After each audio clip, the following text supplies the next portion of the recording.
참 예수님, 이제 부활절을 준비하는 사순 시기가 시작되었습니다.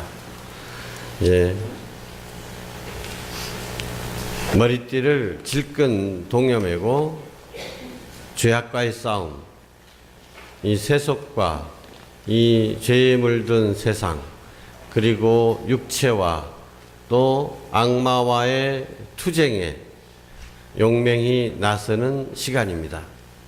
그래서 이 사순 시기에는 천국 문이 활짝 열린다고도 하고 또 지옥의 마귀들이 제일 바빠진다고도 합니다.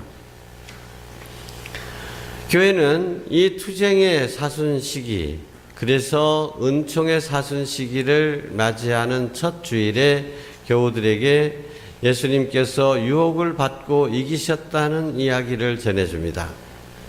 예수님께서도 유혹을 받으셨습니다. 그것은 유혹을 받는 우리들에게 희망이 되고 격려가 되기 위함이었습니다. 지금은 까마득한 옛날처럼 느껴집니다만은 사제 연수 때 제 동창 신부하고 같이 식탁에서 이런저런 얘기를 하다가 우리도 이제 내일 모레면 10주년이 된다, 이런 얘기를 했습니다. 신부 처음에 됐을 때는 신부님 때 사제 서품 10주년을 맞는 신부님은 하늘처럼 우러러 보이는 거예요. 우리는 언제면 저게 될 건가. 10주년이 되면 이젠 사제로서 틀도 좀 든든히 잡히고 좀 그때 되면 좀 안정적으로 사제 생활을 잘 할 수 있을 것 같았습니다. 그래서 우리도 어느덧 10년이 다 되는구나 그러고 있는데, 우리들의 이야기를 들으면서 지나가던 외국 골룸반 신부님께서 묻는 거예요. 시몬 지금 몇 살이에요? 그러는 39입니다. 그래요? 하면서 그동안 잘 살았다라고 격려해 줄 줄 알았더니, 시몬 40 돼 보십시오. 온갖 잡생각 다 납니다. 저는 깜짝 놀랐습니다. 나 신부 돼서 조금씩 시간이 지나가면 육체의 정욕도 많이 줄어들고, 그 다음에 그런 시행착오도 좀 줄어들고, 사제 생활이 점점 더 편해질 줄 알았더니, 이거 웬일입니까? 10년 되면 더 잡생각이 많이 난다니. 참, 기분이 거시기했습니다.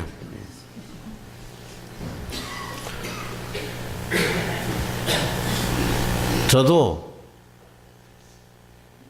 유혹이 없기를 바라는 것입니다. 싸우는 것은 싫습니다. 유혹이 없었으면 좋겠습니다. 유혹이 없으면 죄도 안 지을 거고, 얼마나 좋습니까? 근데 하나님께서 왜 우리가 유혹을 받게끔 내버려 두십니까? 아담과 하와도 우리 처음에 그 얘기를 들을 때 그렇잖아요. 아담과 하와가 죄 지을 줄 뻔히 알면서 하나님은 왜 막지 않게 내버려 두셨는가?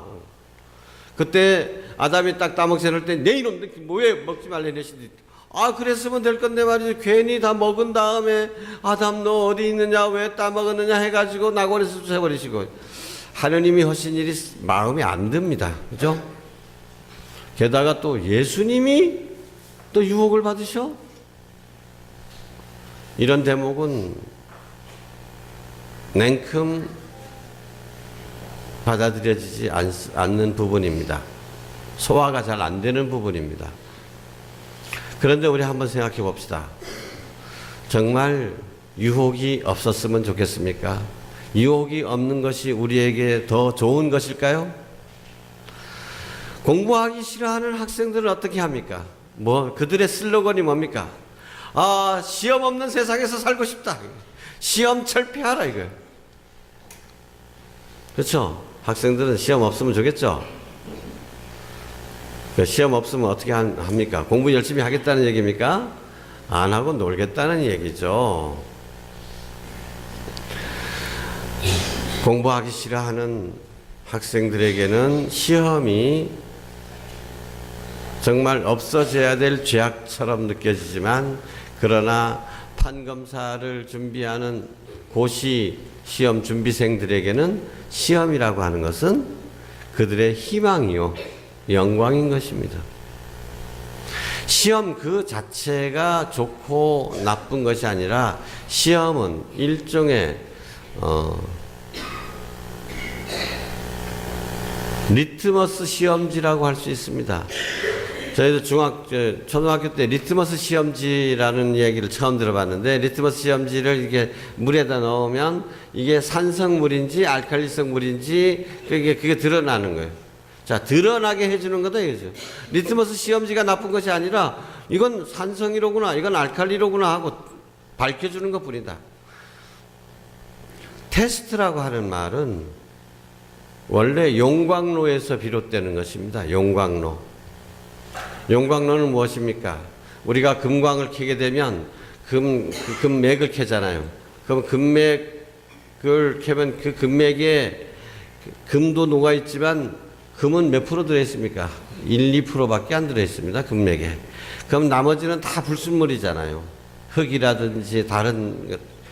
그러면 용광로에 그걸 다 부어놓고 그걸 끓이는 겁니다. 끓이면 어떻게 돼요? 불순물들은 비중이 다르니까 불순물들은 불순물대로 먼저 다 나가고 진짜 금만, 순금만 남게 되는 것이죠. 이렇게 걸러내는 것이 용광로입니다. 시험은 바로 이런 것입니다. 유혹은 바로 이런 것입니다. 유혹을 통해서 우리가 정말로 준비가 되어 있는지, 우리가 정말로 믿음을 가졌는지, 우리가 정말 인내로의 하느님의 제자가 되고자 하는지 드러내는 것입니다.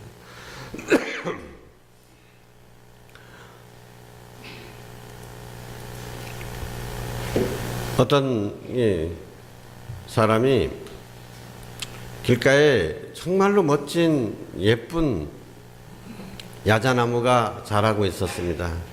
괜히 심통이 나가지고 그 야자나무 머리 꼭대기에다가 이런 돌멩이 하나를 딱 얹어놔 버렸습니다. 근데 몇 년 후에 같은 길을 가다 보니까 어떤 일이 벌어졌을까요?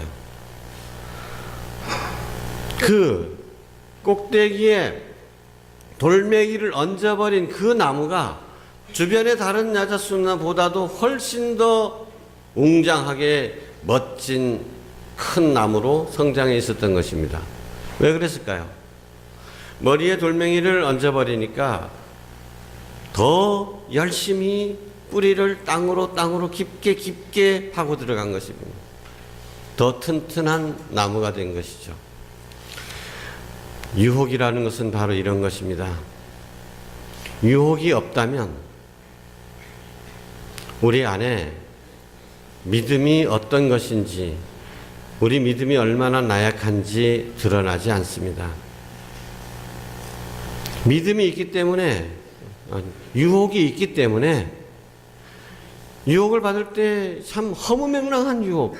나 평소에는 이런 유혹 주면 내가 얼마든지 이겨낼 수 있지, 뭐 내가 이 정도 유혹이야 하고 생각을 했었는데, 너무도 어처구니 없이 넘어지는 것을 보면서 내 자신이 얼마나 나약한지를 깨우치게 됩니다. 유혹을 받을 때 보면 내 안에 얼마나 허무맹랑하고 얼마나 잡다하고 이런 공상들, 이런 불순물들이 많이 들어있는지 이런 것들이 드러나게 됩니다. 그래서 그 머리에 돌멩이를 얹은 야자나무처럼 우리는 깊이 하느님께 매달릴 수밖에 없습니다. 주님, 저는 이렇게 나약하고 당신이 도우심이 없으면 아무런 유혹도 이겨낼 수 없는 이런 가냘픈 존재입니다. 주님 도와주십시오 하고 주님께 의탁하게 되는 것입니다. 내 안에 유혹을 통해서 얼마나 많은 잡다한 허다한 이런 그런 허무맹랑한 괴상한 망측한 생각들이 잔뜩 들어있는지 그걸 인정할 수밖에 없기 때문에 하느님께 간곡하게 매달리게 되는 것입니다. 주님, 저를 치유해 주십시오. 저를 깨끗하게 해 주십시오. 당신이 저를 씻어주시지 않으시면 제가 어떻게 이 더러움에서 헤어나올 수 있겠습니까? 유혹이 바로 우리를 하나님께 뿌리박게 해주는 것입니까? 하나님께 돌아갈 수 있게 해주는 것입니다. 야, 나 왜 나한테는 이렇게 유혹이 많은가? 유혹을 불평하지 마십시오. 유혹은 죽을 때까지 받게 될 것입니다. 유혹을 받지 않는 사람은 저 황사평에 누운 죽은 사람뿐입니다. 죽을 때까지 유혹은 우리를 괴롭힙니다. 그러나 이것을 피하려고 하지 마십시오. 유혹은 그래서 하나님께 뿌리를 깊게 내리게 하고 하나님 품 안으로 돌려주기 때문에 우리에게 더 좋은 것입니다. 그래서 이것은 하나님께서 우리를 위해서 마련해 놓으신 선물입니다. 은총이 선물입니다. 오늘 복음에 보면 예수님께서 세례를 받으셨잖아요. 세례를 받고 성령으로 충만해졌다. 그리고 그 다음에 성령에 이끌려 광야로 나가셔서 유혹을 받으셨다라고 되어 있습니다. 유혹을 받은 것도 성령의 인도였습니다. 성령께서 이끌어 주시는 겁니다. 왜? 우리에게 좋은 것이기 때문에 그런 것입니다. 그리고 오늘 복음 마지막은 뭐라 그랬습니까? 자, 예수님께서 유혹을 이기셨죠. 그러니까 악마가 포기하고 떠나갔다라고 했습니까? 다음 기회를 노리면서 떠나갔다 했습니다. 예. 죽을 때까지 악마는 우리를 유혹하는 걸 포기하지 않습니다. 그러나 그것은 하느님께서 그렇게 우리를 위해서 허락하신 것입니다. 왜? 우리에게 좋은 것이기 때문에. 그래서 유혹을 받게 되면 이런 유혹 그래서 도망가려고 하지 마십시오. 원망하지 마십시오.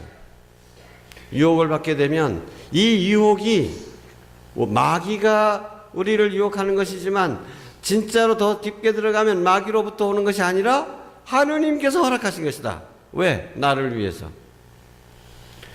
유혹을 맞닥뜨렸을 때 유혹과 싸워야 되는 내 자신의 허약함만을 바라보고 도망가려고 하지 마십시오. 하느님께서 허락하신 것이기 때문에 하느님께서 나의 힘이 되어 주십니다. 나만 생각하지 말고 이런 유혹을 우리에게 허락하시면서 이 유혹을 우리가 이길 수 있도록 뒤에서 격려하고 계시는 하느님이 내 옆에 계시다라는 것을 늘 생각하십시오. 하느님께서 나를 응원하시면서 격려하시면서 내가 이 유혹을 딛고 더 성장하기를 바라신다. 그걸 기다리고 계시다라는 겁니다. 내 혼자가 아니다. 나 혼자라고 생각되면 아무리 작은 유혹도 이겨낼 수가 없습니다. 그러나 하느님께서 나와 함께 계시다. 그분이 나를 지금 응원해주고 계시다. 이렇게 하느님을 바라보면 그 어떤 거대한 유혹이라도 쉽게 이겨내고 주님께 기쁨이 될 수 있는 것입니다. 이번 사순절 유혹과의 싸움에서 결코 주저하지 말고 하느님과 함께 위대한 승리의 은총의 시기가 되기를 바랍니다. 아멘.